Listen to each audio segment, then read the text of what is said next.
Arrival of the observers, the Varellan vessel glint of curiosity shimmered like a glass arrow as it slipped quietly into low Earth orbit, built for deep space reconnaissance and cloaked in multi-spectrum invisibility. The ship had arrived unnoticed, just as intended. Inside, Captain Gerak of the Third Scientific Path observed Earth's surface through a thin sliver of crystalline viewport, his 4 luminous eyes scanning the blue and green expanse below. Around him, a crew of 15 specialists stood at silent attention, ready to document and classify yet another backwater world before moving on. Only Earth didn't match any of their templates. The planet was teeming with digital signals, not crude or tribal, advanced, chaotic, emotional. Music, frequencies danced with military encryption, static-filled laughter mingled with topographic data, and then there were the visuals, uploaded in billions across something called the Internet. They showed humans hugging animals, dressing them, naming them, crying over them. The Varellans had encountered apex predators before, but none that mourned their prey, much less cuddled with it. The mission parameters were clear: evaluate Earth's sentient species for cultural depth, social complexity, and risk classification. Standard, predictable, but already Earth was proving to be anything but. As the stealth shuttle descended silently through clouds, it aimed for a lightly wooded area near a mid-sized human settlement. The terrain was littered with abandoned soda cans and tangled plastic, but also crisscrossed with trails worn by feet both human and animal. The team deployed with minimal noise, their skin camouflage blending seamlessly into the flora. They didn't have to wait long. A sound high-pitched and rhythmic cut through the quiet laughter to small human children came bounding into the clearing, a furry creature tearing ahead of them through the grass. The animal's ears flopped as it sprinted, tail swaying like a flag. It barked in short bursts, then circled back to deliver a neon ball to the smaller child's hand. The boy giggled, rubbing the animal's head with his cheek. The team froze. "Is it a subservient bio-unit?" asked researcher Tlan, voice a low vibration through their cum gel. "No collar, no transmitter. Fully organic," said Chief Analyst. Ruro already pulling thermal and hormonal scans from his wristband, yet displays intentional obedience. "Fascinating." The captain stepped forward, transfixed. "Look at the child's heart rate, elevated, but not stressed. This isn't dominance, it's joy." Their cloaked observation continued. Later that evening, the crew watched through a fog department window as the same dog curled beside the child on a small cot, its head nestled near the boy's chest. The human mother entered, kissed both on their foreheads, and dimmed the lights. It defied Varellan logic. No other apex species they'd studied showed this kind of behavioral duality. Earth's dominant race displayed war, greed, conquest, and yet they entrusted their offspring to beings that couldn't even speak. Over the next few days, they studied more. At a vast open field called a dog park, they watched humans laughing as animals tugged leashes or wrestled joyfully in mud. Others sat quietly, merely sharing space. A young woman brought a 3-legged hound and read poetry aloud to it beneath a tree. An older man fed crackers to pigeons and smiled like he'd been waiting all week for this moment. A teenager in a black hoodie trained his parrot to mimic silly phrases, rewarding each squawk with a proud fist pump. "This is coordinated behavior without command," whispered Talan. "These are not drones, these are companions." They visited shelters, next buildings, dedicated solely to housing and nurturing non-human life. There, humans voluntarily gave up currency, time, and comfort to care for creatures who could not return the favor. Some were injured, some were aggressive, some were old and near death. Yet the humans wept when they were euthanized. They grieved. Gerak sat in silence aboard the shuttle that evening, reviewing the sensory footage. "Our databanks contain millions of species interactions," he said finally, "but not one example of this level of interspecies emotional dependence without utility. Not for defense, not for hunting, not for food," Ruro added. "Then why?" asked T. Lan. No one answered, because no one knew. They watched a man dive into a frozen lake to rescue his dog. A woman who tattooed her body with her cat's paw prints after its passing. A child refusing to go to school because her hamster had died that morning. These weren't random anomalies. They were patterns. They'd expected a warlike species. Instead, they found a paradox. Earth's dominant life, form-flawed, chaotic, primitive, by Varellan standards had constructed entire emotional worlds around non-sentient companions. It was illogical. It was inefficient. It was beautiful. In the dark cabin, Gerak whispered something the others had never heard him say. "I believe we've come to the wrong planet for science." The crew turned to look at him. I believe we've come to the right planet for understanding. For the first time in Varellan history, the mission was extended, not for conquest, not for resource mapping, but to learn what it meant to bond without words, to trust without reason, to love across the stars. And this was only the beginning. Shadows of understanding the Varellans didn't sleep in the human sense. Their rest cycles were brief, meditative states of cognitive reorganization. But that night, aboard the Glint of Curiosity, no one entered dormancy. The crew gathered in their observation chamber, surrounded by shifting holoscreens that replayed the day's encounters: children hugging cats, an old man talking to his goldfish like a friend, and a blind woman walking confidently with a dog guiding her every step. She stood silent, arms folded behind his back, gazing at a frame frozen mid-hologram, a teenage boy gently combing the fur of a one-eyed rescue dog while speaking softly about his father's passing. There was no data tag, no translation needed. The body language spoke volumes. "This planet is layered," murmured Plant, breaking the silence. "There's grief, compassion, memory, all orbiting around creatures that offer no technological advancement, no social hierarchy, no trade of equal value." Jarak nodded. "And yet they give something the humans seem to need: connection without expectation." To learn more, the crew split into 3 discrete teams, deploying to diverse environments across the globe. Team 1 descended into a mountain village in northern Japan, where snow-blanketed tiled rooftops and incense drifted through temple gates. They observed an elderly monk who cared for a dozen stray cats. The man walked in silence each morning, scattering dried fish and whispering blessings as the cats followed like disciples. In the evenings, they lay cold against his robes as he meditated. The Virulans recorded the frequency of his heart rate, the emotional resonance in his voice. What they found was peace, not mere absence of stress, but something deeper: harmony, wholeness. Team 2 infiltrated the vast plains of Kenya, where a Maasai herdsman slept beneath the stars with his cattle dogs. These animals weren't just guardians, they were part of the family. The man whispered stories to them by the fire, tapping their heads with affection. His youngest son wore a carved pendant shaped like the ears of their favorite dog, Moyo, who had once saved him from a lioness. Team 3 ventured into New York City metal jungle of sirens and skyscrapers. There, they focused on a peculiar facility labeled as a pet hospital. Inside, white-coated humans performed advanced medical procedures on animals: spinal surgery, cancer treatment, limb replacement. In one corner, a woman kissed her sedated parrot's beak and whispered, "Come back to me." Ruro, the chief analyst, ran the cost-benefit simulations. They're spending hundreds of thousands of credits to save animals that statistically don't live more than 5 or 6 cycles. Gerak didn't blink, because they believe their companions are worth it. The mission logs swelled with data, but for every chart there was a story that couldn't be quantified. A boy refusing to speak to anyone but his snake, a rescue dog trained to detect seizures before they occurred, a retired soldier breaking down in tears as a therapy horse pressed its forehead gently against his chest. Each interaction challenged everything the Virulans had believed about sentient evolution. Back aboard the ship, Dr. Valen, emotional linguist who rarely addressed the crew, "They say love is chemical, that it's hormonal. But I've watched how these creatures look at their humans, not just obedience, not just instinct. It's something we don't yet have language for." She activated a holographic feed from a rural house in Brazil. A small girl with cerebral palsy clutched her Labrador tightly as it helped her navigate the kitchen. The dog barked twice, alerting her mother just as she collapsed. It wasn't random, it was learned, intuitive, protective. The ship's central AI flagged the behavior: sub-intelligent species displaying response to nonverbal medical distress. Reclassify threat level 0.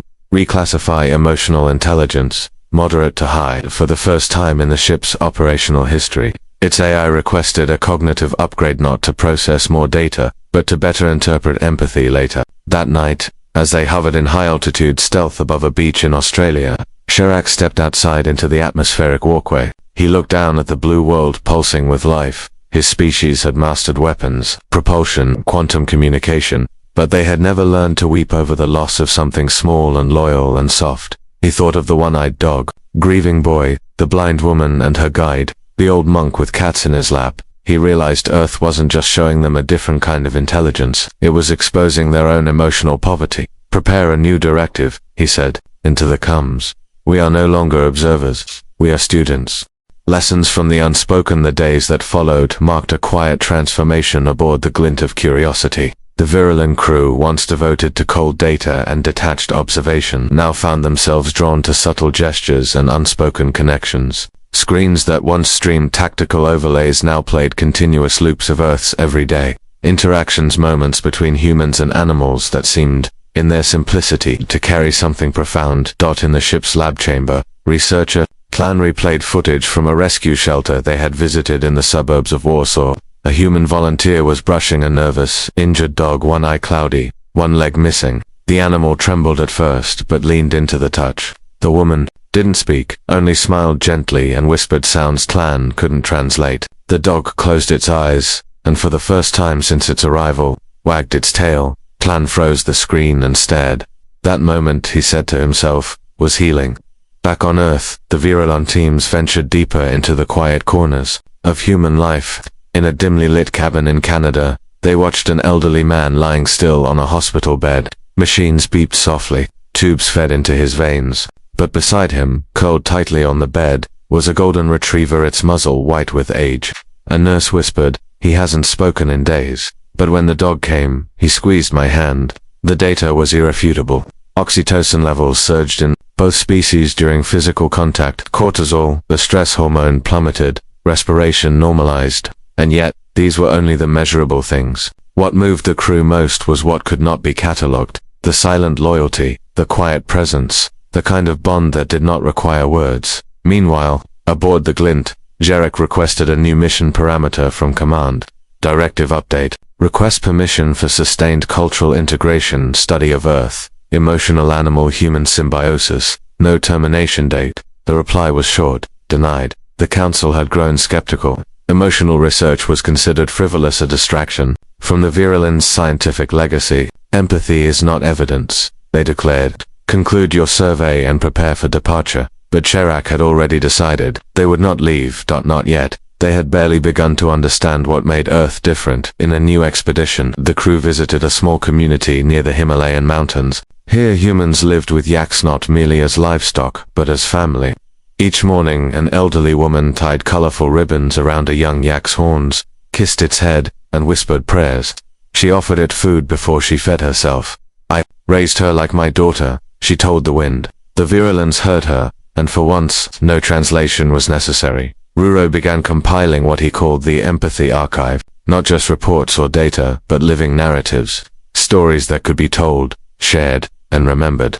He catalogued the tale of a dolphin rescuing a child caught in a riptide, a horse that stood vigil beside its fallen rider for 3 days, a parrot that mimicked its owner's laughter long after the man had passed. Zorth, the ship's cultural liaison, began translating these observations into philosophical inquiries. If humans define intelligence not only by thought but by feeling, he mused, then are we the less evolved? It was not a popular question, but it was one the crew could no longer ignore. In Istanbul, they observed a blind man being led across chaotic traffic by his dog. The dog barked sharply at a passing motorcycle, forcing the man to stop just before a collision. The man knelt and embraced the dog. "We trust them with our lives," the man said aloud, unaware of the invisible observers. "Not because they're perfect, but because they never betray us." Talan began to keep a private log, not of measurements but of moments. He titled it Echoes of Devotion. Each entry was short, but poignant. Entry 21, a street vendor, who shares the last bite of his lunch with a stray cat. Entry 33, a woman who leaves her window open so the neighborhood birds can visit her. Entry 49, a child crying because a goldfish died and her father burying it in a tiny flower-lined grave. Even Dr. Vale, once reserved, now spoke of dreams. "Last night I dreamt I was being followed by a creature. I could not see it, but I knew it would never harm me. I felt protected." Jarek listened and said nothing. He, too, had begun to feel that something unseen was shifting. Not in the humans, in them. The Glint of Curiosity was no longer just a research vessel. It was becoming something else entirely, a bridge between logic and feeling, between species and soul. One final mission was approved before Earth's command was to be handed. Back to automated orbit, a deep jungle expedition, into the Amazon rainforest. There, they encountered something unexpected. Not a pet, not a domesticated companion, a wild jaguar, injured and weak, and a human mangrove and weather attending its wounds with trembling hands and quiet words. He poured water into a metal bowl and set it near the beast. "You helped me once," he whispered, "when I was lost. Now it's my turn." The virulence scanned the man's body. He had been stranded in the jungle 5 years earlier, starving, broken. The same jaguar had led him to a river. It hadn't saved him out of instinct. It had waited with him 3 days. It had returned the next night. Now he repaid the kindness. The jaguar licked the water slowly. Then, without fear, it leaned its great head into the man's palm. It was the most dangerous creature they had yet seen, and it bowed. Back aboard the ship, Chirac stood before his crew. "I was wrong," he said. "This planet is not just rich. In life it is rich in meaning." They had come seeking answers about evolution. They had found proof of something far rarer, grace, and they could no longer leave without understanding what it truly meant. When eyes meet hearts aboard the glint of curiosity, the atmosphere was no longer sterile and silent. It breathed now. The crew had grown quieter, not from detachment, but from reverence. Something sacred had unfolded during their time on Earth. What had started as a study of domesticated creatures was unraveling into a revelation about trust, empathy, and invisible bonds that defied all their metrics. Commander Chirac stood alone. In the viewport chamber, below, Earth turned slowly, bathed in clouds and glistening oceans. He tapped his finger on the interface, not to call up data, but a recording. The screen shimmered and displayed a boy and his falcon. The bird launched into the wind, circled, then returned to land gracefully on the boy's outstretched arm. No leash, no implant, no command, just faith. "It's a dialogue," Chirac muttered. "Not of language, but of presence." The Council's transmission arrived that evening. Their tone was sharp. "Your mission is over. Return home. Final data upload required within 48 Earth hours." Chirac stared at the message, but didn't answer. Not yet. Instead, he summoned his team. "We're initiating a final wave of surface observation," he announced. "But this time, I want something different. No scanners, no sensors, no interference, just witness. With your eyes, with your mind." Some of the crew were surprised. Others nodded. They understood. Talan and Ruro descended into the flooded plains of Bangladesh. There they watched a man row a makeshift raft through knee-high water, with a goat perched on the bow like a ship's captain. Each night, the man climbed onto his rooftop with the goat curled beside him, covered with a frayed blanket. He sang to it softly, songs about storms and survival. Elsewhere, Zorth ventured into the frozen reaches of Siberia. He remained cloaked and invisible as he watched a woman rescue a stranded wolf pup, nearly frozen in the snow. Despite the creature's snarling, despite its bloodied paws, she knelt and wrapped it in her coat. Days passed, the pup healed, and when it returned to the wild, it did not forget her.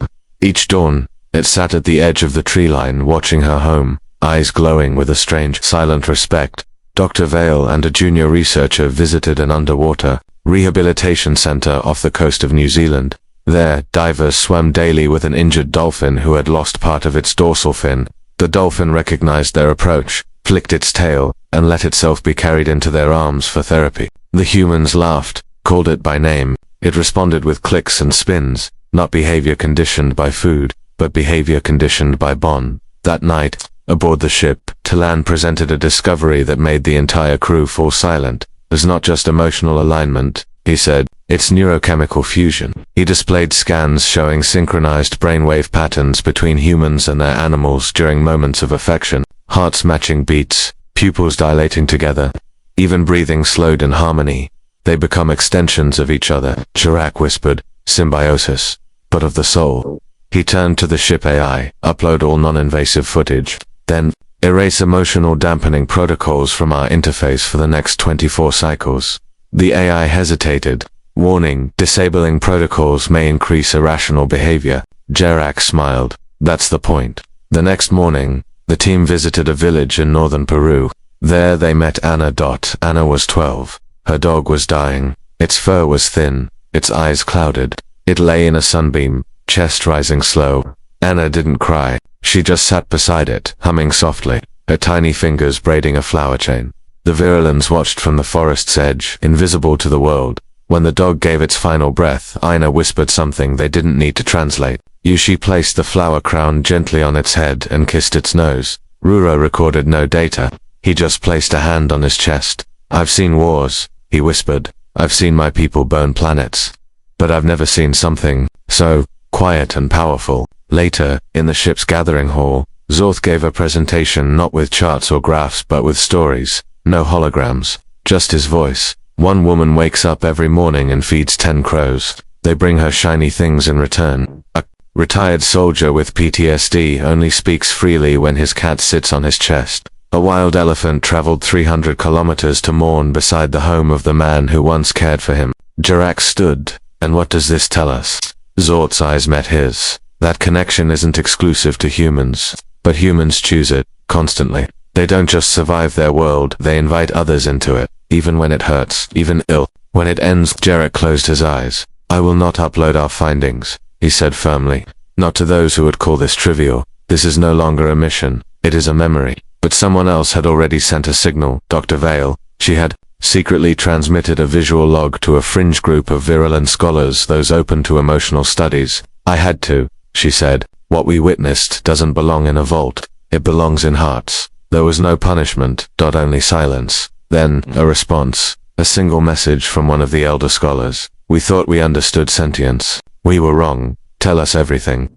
That night, the stars outside the glint shimmered a little brighter, and within the ship, no one felt like a researcher anymore.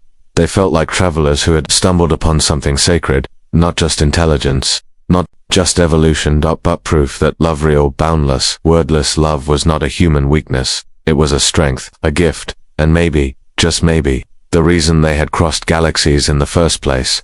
The day the beast cried, the glint of curiosity had hovered above Earth for nearly 3 cycles, now longer than any previous observational mission, but the crew no longer called it an observation, they called it a pilgrimage. What had begun as cold data collection had transformed into something deeply personal for each crew member. The mission logs were no longer filled with scientific notations, they were filled with stories, feelings, memories. Commander Jarak no longer demanded conclusions. Instead, he asked, what did it make you feel? And today's mission was to the mountains of Romania, a region where wolves still ran wild, and shepherds still sang to the hills. The team descended quietly, cloaked in invisibility, into the thick pine forest. Their goal, study a report of human-wolf interactions that defied all natural instinct. Ruro, Vale, and Tlan moved cautiously through the undergrowth, careful not to disturb the wildlife. As they approached a narrow clearing, they heard it low growls, followed by human voices. They peeked through the trees. There, standing before a large wolf pack, was a woman, mid-30s, her long black hair tied behind her head with a red ribbon. She held her hands out not in fear, but calm invitation. Around her stood 6 wolves, their silver-gray coats shimmering in the sunlight. One had an injured paw. The woman was cleaning the wound, her motions slow and careful. The wolves didn't attack, they watched. One wolf growled sharply, but the woman whispered something, and the growl turned into a soft whine. Then something remarkable happened. The largest wolf, the alpha, by all appearances stepped forward and lowered its head, not in submission, in trust. The woman gently touched its ears and whispered again. She's not their master, Tlan murmured. She's their equal. Zorth's voice crackled through the coms from orbit. There's an entry about her in a local database. Her name is Irina. She rescued the alpha when it was a cub. Its mother had been killed by poachers. She raised it, then let it go. But it came back, Bale said quietly. That night the team camped near the village outskirts to monitor Irina. The wolves returned at dusk. They brought her a gift, a rabbit carcass, laid gently at her doorstep. Payment, Ruro whispered. Gratitude. The logs didn't know what to do with such a thing. There were no data fields for emotional loyalty, no metrics for honor among species, but they recorded it. Anyway, the next day brought something unexpected. The alpha was missing. Irina noticed it too. She moved through the forest, calling softly. The other wolves followed her. Even the virulents, still cloaked, felt the tension. Finally, near a stream, they found him. Trapped beneath fallen rocks, a landslide from the recent rain. His breathing was labored, his ribs cracked. Irina fell to her knees and wept. I can't lift it, she sobbed. I can't. And then something impossible happened. The wolves began to dig. Their paws scraped at the mud. They pulled at the stones. They worked beside her, not in frenzy, but in rhythm, purposeful. Together, Ruro couldn't stay hidden any longer. He dropped the cloak, stepped into the clearing, and raised his hands. Irina looked up, startled, but she didn't scream. She only stared. You're not from here, she said. Ruro nodded. I need your help, she said simply. There was no fear in her voice, no anger, just a desperate plea for life. He nodded again. With careful gestures, he activated his exosuit's lifting system and began moving the stones. The wolves snarled but didn't attack. They recognized his intent. Irina laid her hands on the alpha's head, whispering soft lullabies. When the final rock was lifted, the wolf gasped. Alive. Broken, but alive. Irina looked at Ruro. Thank you. The wolf opened one amber eye and stared at the alien who had saved him. Then, shocking everyone, even the virulence, the great beast crawled forward, limped beside Ruro and licked his hand. Vale gasped. That's submission. That's gratitude. That's understanding. They had crossed a bridge made of no words. And Ruro, whose people were once known only as strategists and hunters, felt something in his chest break open. He knelt beside the wolf. I understand now, he whispered. They returned to the ship with the memory carved into their minds. Back aboard the Glint, Dr. Vale ran a scan of Ruro's vitals. His heart rate had increased during the interaction, but his stress markers had decreased. You weren't afraid, she said. I was seen, Ruro replied. Truly seen. Jarak called a crew-wide meeting that night. They gathered in the main observatory, Earth glowing behind them like a blue lantern in the dark. I have defied protocol, Jarak announced. I have allowed unsanctioned contact, subjective observation, and emotional involvement. No one interrupted, but I do not regret it. He turned to the stars. We came to study pets. We found partnership. We found something stronger than evolution, stronger than logic, trust. He paused. And I believe Earth is not unique. I believe we simply forgot what trust looked like, and these creatures, these humans and their companions reminded us. He lifted a recording crystal. This log is not for science. It is for the soul. As the crew stood in silence, the doors behind them opened, and there, standing calmly in the corridor, was the injured wolf. Irina had sent him as a gift. He had been healed, and somehow he had found his way to the ship. The gift that walked among stars. The crew of the Glint of Curiosity had seen many strange things in their years of exploration. Stars collapsing, planets breathing, civilizations rising and falling, but nothing, absolutely nothing compared to what stood now in the corridor of their own ship. Awolf.alive.com. Alert. He had no name in their files, no tracker, no beacon, and yet he had found them, traveled miles of Earth's terrain, followed the path. Irina must have somehow shown him more. Perhaps he had simply felt where to go. He was thin but not weak. His eyes burned with the same amber fire they'd seen in the forest clearing, and somehow, without a single word spoken, he had become a guest aboard an alien ship. Sherak approached cautiously. The crew held their breath, but the wolf didn't growl. He bowed his head, and offering a truce. No. A bond. Sherak knelt. The ship's automatic defenses were still active, but he gave the override command manually. No harm, he whispered. He's one of us now. The crew gathered around slowly. No one spoke above a whisper. The silence was reverent. Ruro stepped forward and reached out. The wolf walked to him without hesitation and sat by his side, tail brushing gently against Ruro's boot. They named him Chiron, the wolf who had crossed not just forests and rivers but species, instincts, and barriers. Chiron didn't just adapt to the ship. He understood it. He roamed freely, always returning to sleep beside Ruro's quarters. He followed Sherak into command briefings, sat through scientific conferences. Occasionally he'd tilt his head at a screen as though processing the alien equations himself, and just once when Dr. Vale stumbled and cried out, Chiron was there, faster than any crew member, nudging her gently, tail wagging, eyes wide with concern. Zorth began documenting this new phase obsessively. But what struck him wasn't the wolf's behavior, it was the crew's transformation. Emotionally closed scientists began to joke, to laugh, to smile without reason.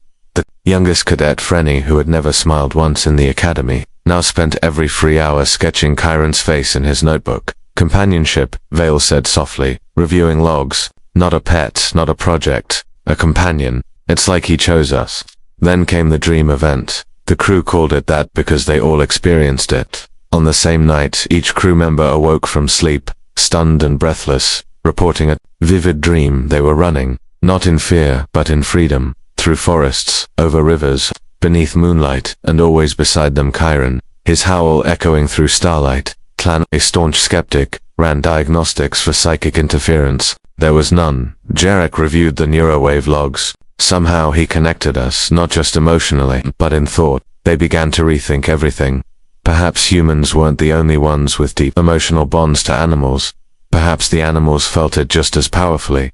Perhaps Chiron wasn't following them. Perhaps he was leading them. Soon, their communications console pinged with a transmission not from Earth or the Varelen homeworld but from the Intergalactic Observation Syndicate, a group of allied species who had monitored human development from afar. The message was brief. "We have seen your reports. Is it true? Did the human-animal bond evolve beyond biology?" Garak responded with a single clip, a visual of Chiron, laying beside Freen, both asleep, one arm over fur, breathing in perfect sync. The reply came hours later. "We're sending delegates." Suddenly, Glint of Curiosity was no longer just a research vessel, it was the heart of a new movement. Within days' orbit was filled with ships, not warships, not colonizers but curious witnesses, scholars, diplomats, biologists from across the galaxy. They didn't want to conquer Earth, they wanted to understand it. To feel what the crew of the Glint had felt, Shirak made a bold decision.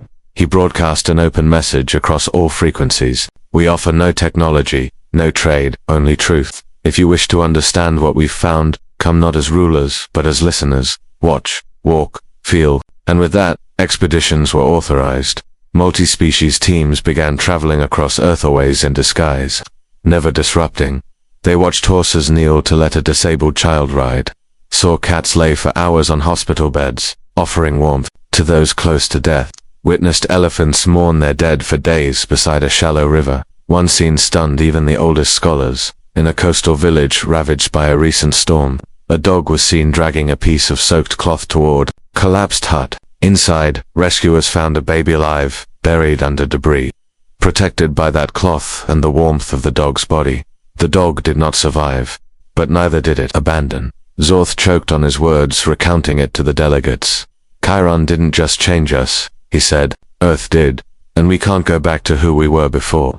That night, the delegates met privately, and the next morning, something unprecedented was proposed at the Intergalactic Assembly. The creation of the first Emotional Sentience Charter, new category of recognition and rights for animals of Earth and beyond, based on their demonstrated capacity for loyalty, emotional memory, interspecies empathy, and self-sacrifice. It was the beginning of a shift in cosmic philosophy. A universe that once measured intelligence and logic and technology now began to consider heart, and it all began with a girl, a wolf, and a ship that dared to feel. The universe that learned to feel. The official day of declaration came quietly. No fireworks, no speeches, just a simple update across the galactic core net. Emotional Sentience Act ratified, effective immediately, and with that, thousands of species now recognized what only Earth had long known, that loyalty, love, and sacrifice were not limited to sentient bipeds or genetically advanced minds. They were the ancient language of life itself. Back aboard the Glint of Curiosity, the crew watched the news in silence. The moment wasn't loud. It didn't need to be. That it was transformative. Captain Jarek sat in his command chair, eyes on the distant stars. His posture, once stiff with command, now relaxed with purpose. "We changed something," he whispered. "No," said Vale, standing beside him. "Earth changed us. We simply told the truth." Chiron, the wolf who had unknowingly become a galactic ambassador, lay at their feet, tail gently tapping the floor. News from Earth began pouring in. The United Nations had declared a global celebration in honor of Earth's silent guardians, the animals who had always given without expectation. Shelters reported record adoptions. Old dogs, once forgotten, found homes. Rescue centers were flooded, not with abandoned animals, but with volunteers. On the Virulent homeworld, a young child asked his mother for a companion, not a robot, not a virtual drone, but a creature like Chiron. The mother adopted a native creature that responded with wagging tendrils whenever spoken to. Chiron's image-eyes glowing tongue slightly out became a symbol not just of peace, but of connection. Meanwhile, the Glint began its next journey, not in search of minerals or anomalies, but of hearts. They traveled to lesser-known worlds, looking not for power but for stories, bonds between beings, hidden in corners of the universe. On a swamp moon in the Vergax system, they discovered a species of semi-transparent amphibians that bonded with winged insects to survive. The insect warned of danger. The amphibian provided warmth, symbiosis, but layered with behaviors of mourning, celebration, and touch. "They're not just surviving," Clan noted, "they're feeling." The Glint documented it all. The new galactic archive, once rigid with factual logs, now included poetry, artwork, songs, all inspired by Earth, all inspired by the bond. Back on Earth, Irina sat alone on her wooden porch. The wolves were nearby, resting beneath the trees. She hadn't seen the stars shimmer this brightly in years. A soft hum broke the quiet night. The glint of curiosity hovered overhead. A small capsule descended gently into her yard.